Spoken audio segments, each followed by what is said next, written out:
Bonjour, mon nom est Isabelle Tremblay, professeure de comptabilité. Donc, l'objet de cette capsule, c'est pour revenir sur l'étape 2 du cycle comptable, qui est la comptabilisation des écritures euh, dans les journaux.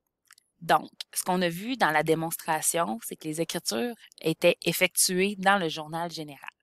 Donc, pour chacune des transactions, on est venu indiquer le nom du compte et si on débitait ou on créditait le compte. Donc, pour chacune des écritures, on a fait le report au grand livre. En réalité, étant donné que les comptes reviennent souvent, donc par exemple la transaction de recevoir un chèque d'un client, c'est une transaction qui est répétitive, donc qui revient souvent. Donc on débite souvent la caisse et on crédite le compte client. Ensuite, les transactions de payer un fournisseur, ce sont des transactions qui reviennent souvent également. Les transactions de faire des achats à crédit, de faire des ventes à crédit, ce sont des transactions qui reviennent souvent dans une entreprise. Donc, si on faisait une écriture à toutes les fois, il y aurait une perte d'efficacité. Donc, ce que les comptables ont fait, c'est qu'ils ont créé des journaux auxiliaires. Okay? Donc, quand on vous dit dans les journaux, donc nous, on voit beaucoup le journal général, mais il faut savoir qu'il existe d'autres journaux qui regroupent les transactions par nature.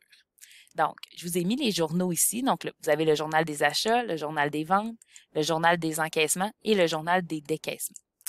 Donc, on va y aller avec le journal des encaissements. Donc, juste pour vous expliquer le fonctionnement. Donc, ce qu'on retrouve dans le journal des encaissements, ce sont toutes les transactions qui ont pour effet d'augmenter la caisse. Okay? Donc, qui ont pour effet d'augmenter la caisse. Donc, vous voyez ici comment ça fonctionne. Donc, on indique la date, on indique le nom, donc de qui on a reçu un chèque. Et ici, on a, on a tous les comptes.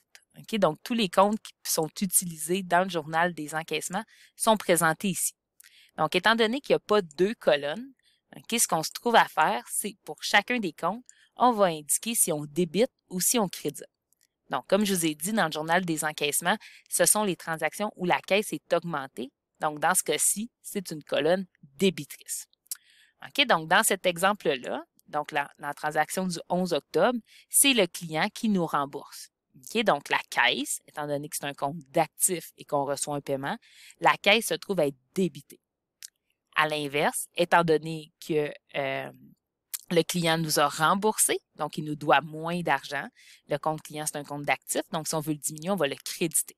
Donc, au lieu d'écrire l'écriture au journal général, donc de débiter la caisse et créditer le compte client, c'est fait sous forme, c'est linéaire ici. Okay? Donc, on se trouve à regrouper par nature les transactions, étant donné qu'on utilise les mêmes comptes. Okay? Donc, pour chacune des écritures où je reçois un montant, je vais venir enregistrer ici. Okay? Donc, dans le journal des encaissements, je vous ai dit que c'était les transactions qui augmentaient la caisse. Dans le journal des décaissements, c'est l'inverse. Okay? Donc, ce sont les transactions qui se trouvent à diminuer la caisse. Okay? Donc, ça se trouve à être les transactions qui vont venir diminuer la caisse. Donc, ici, mon compte de caisse et créditeur. Okay? Donc, c'est ici mes comptes. Donc, c'est tous les comptes qui reviennent souvent au journal des décaissements. Ensuite, un autre journal qu'on a, c'est le journal des achats, dans lequel on va venir enregistrer les transactions d'achat de stock à crédit. Donc, c'est pour ça ici que le stock est débité, puis le compte fournisseur est crédité. Et l'autre journal qu'on a qui revient régulièrement, c'est le journal des ventes, dans lequel on va enregistrer les ventes à crédit. Donc, le compte de produit est créditeur, puis le compte client est débiteur. Le gros avantage des journaux auxiliaires, c'est qu'au lieu de faire le report au grand livre à chacune des transactions, on va venir simplement reporter le solde.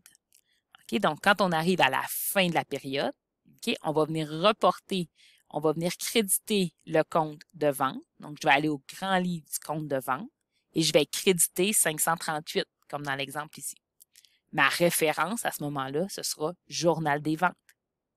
Ensuite, je vais aller dans mon grand livre de TVH à payer et je vais venir créditer de 54 et 64. Et ma référence sera Journal des ventes. Okay? Donc, à la fin de la période, je vais venir faire les reports pour chacune des transactions qui sont ici. Okay? Le gros avantage, c'est qu'au lieu de faire des reports pour chacune des transactions, je le fais seulement pour le cumul à la fin de la période. Donc, ça, c'est pour les journaux auxiliaires. Un autre élément qui existe aussi, c'est les grands livres auxiliaires. Donc, il y a deux catégories de grands livres auxiliaires. Donc, il y a le grand livre auxiliaire des comptes clients et il y a le grand livre auxiliaire des comptes fournisseurs. Comment ça fonctionne? C'est que chacun des clients a son propre grand livre auxiliaire. Donc, ici, vous voyez, on a Jouets et nous incorporé, Tag Along incorporé, Boomerang Jeu incorporé. OK? Donc, ça, ce sont les clients. Donc, à toutes les fois que je fais une transaction, que les clients font une transaction, donc, soit qu'on fait une vente à crédit ou qu'ils nous remboursent, on va venir enregistrer la transaction au grand livre auxiliaire des comptes clients. Ce que ça nous permet, c'est de savoir en temps réel, ou en continu, c'est quoi le solde de chacun des clients. Bien entendu, le cumul des soldes de nos clients devrait être égal au solde de notre compte client. Donc, quand je suis dans le journal ici des encaissements, toutes les fois que je fais affecter les comptes clients, je devrais venir faire un ajustement dans un auxiliaire. Pour les comptes fournisseurs, c'est la même chose. Donc, chacun de mes fournisseurs a son propre grand livre auxiliaire.